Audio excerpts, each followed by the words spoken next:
Okay guys, welcome back to another lecture. This lecture will be the last one in our math section, and it answers a question the last few lectures kept circling around. Where do these enormous hard-to-break numbers actually come from? We talked about it a bit before, but it's prime numbers. By the end of this lecture, you'll understand why being big translates into years of real computating time to crack, and why the recommended key sizes keep going up over the years. So what is a prime number? A lot of you may know what it is. You guys learned this in elementary if I'm not mistaken.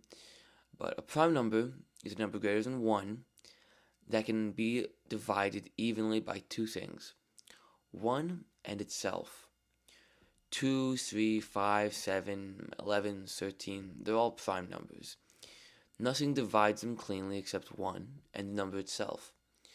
A number like 12 is not a prime number because it can break apart into 2, and it can break apart into 3, and it can break apart into 12. So it can break apart into 1.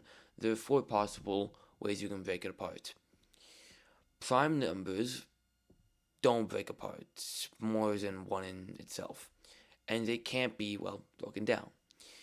And that's a property that makes it perfect for cryptography. There is a very interesting fact behind this. It's called the fundamental theorem of arithmetic.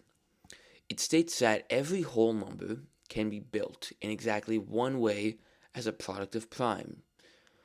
12 is 2 times 2 times 3, and there is no other set of primes that multiply for 12. Primes are like atoms of numbers. Every number is unique and has a unique combination of them. This uniqueness is a hook. If I build a number by multiplying two specific large prime numbers, there is one and only one pair of prime numbers that produce it.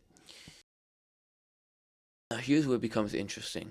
Remember the one-way idea from a few lectures ago, easy going forward and hard backwards? Prime are the cleanest example. Multiply two large prime numbers together. It's very easy. You can do it in an instant with a computer, and you can, even if it's hundreds of digits, take the result and try to figure out which two prime numbers made it without any information before. This can be very, very hard, and there's no clever shortcut to doing it. You essentially have to search and, find the two numbers out of the millions of possibilities. With small numbers, it's quick. We can do it together. For example, 12 you can figure out quite easily. But when you get to bigger numbers that are hundreds of digits long, and it becomes near impossible. So as the numbers get larger, so does the difficulty. And this nature is the entire security behind the RSA. Let me make this gap concrete. For a number a few hundred digits long, multiplying it takes the computer a fraction of a second. But factoring it back into the two same prime numbers with the best known methods would take thousands of years, or even longer, even with massive computing power. And this is exactly why key size matters so much. The bigger the prime numbers are, the bigger the product are, and the more harder it is for it to be factored. Key size is basically a dial for how many years would this take to break. A small key might be crackable in hours, while a properly sized one pushes the cracking time past any useful horizon, which is longer than a human lifetime. You're making it so long that the answer arrives long after anyone could have possibly cared. But those required key sizes go up during time. They're not fixed. In 1999, a 512-bit RSA key was factored and broken by researchers. Then 768-bit, then 1024, until today we have our 2048-bit as a baseline. And many systems are already moving to 3072 or 4096. Nothing about the math changed any sense of the fashion, more as the numbers we use to compute that same math. What changed is that computers got faster and cheaper every single year. As time goes on, computing power gets cheaper and it gets faster. We see this with almost every single technology. The welded door is still welded, but let's say the attackers get bigger crowbars to attack that welded door. And the thing with cryptography is that it's never permanent. A key size that might be safe today, in 15 years or so, can be easily crackable, simply because computing power just keeps on climbing. And this is why systems get audited, why algorithms get deprecated, and why we always have to keep on changing our systems and keep on enforcing it. Because if we just set it up securely once, who knows if that secureness is going to stay after, let's say, 10 or so years, or 15, like I said in the example before. Security is a moving target, and the recommended numbers are a snapshot right now, not forever. Part of doing this well is knowing those numbers will change and building systems that can change over time with them and adapt. And this leads us to the most looming change of all, quantum computing. I want to be honest and careful here because there's a lot of nonsense said about this. Quantum computing, it's not just a faster regular computer, it works on completely different physical principles. And for most everyday tasks, it's no better than what you have right now. But for very few specific math problems, it's exponentially better. And unfortunately, one of those problems is factoring large numbers.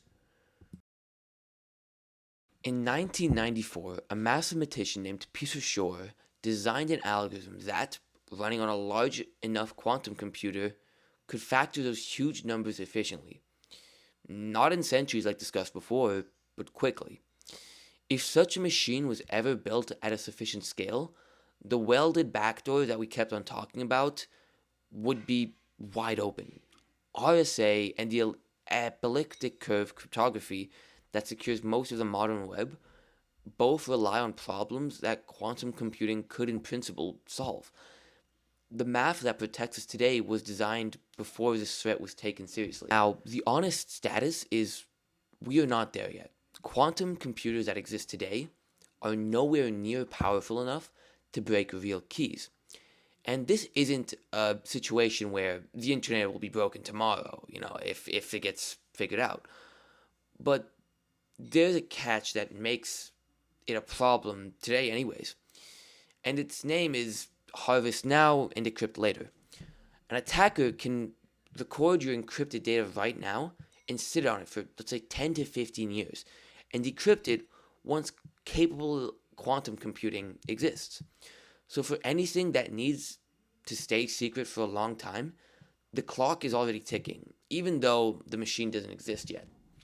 And the good news is that people saw this coming, and the response is already underway. There are a lot of new algorithms called post-quantum cryptography being standardized specifically to resist quantum attacks. They're built on different hard math problems that quantum computing don't have a shortcut to. And we'll touch on this a bit later in the course, but for today, the takeaways are, for cryptography at least, the foundations are strong, but they're not eternal. It will rust and decay over time, and we need to stay ahead of the threat. And that wraps up our math section. Throughout this section, you guys have learned a lot. You've learned about keys, randomness, the clock math behind public keys, prime numbers, and how cryptography math really works. Next, we're going to leave the pure math behind, and we're going to step into a bit of history. The classical ciphers, how they were broken, the pattern problem that still haunts modern systems today, and more. See you guys in Chapter 3.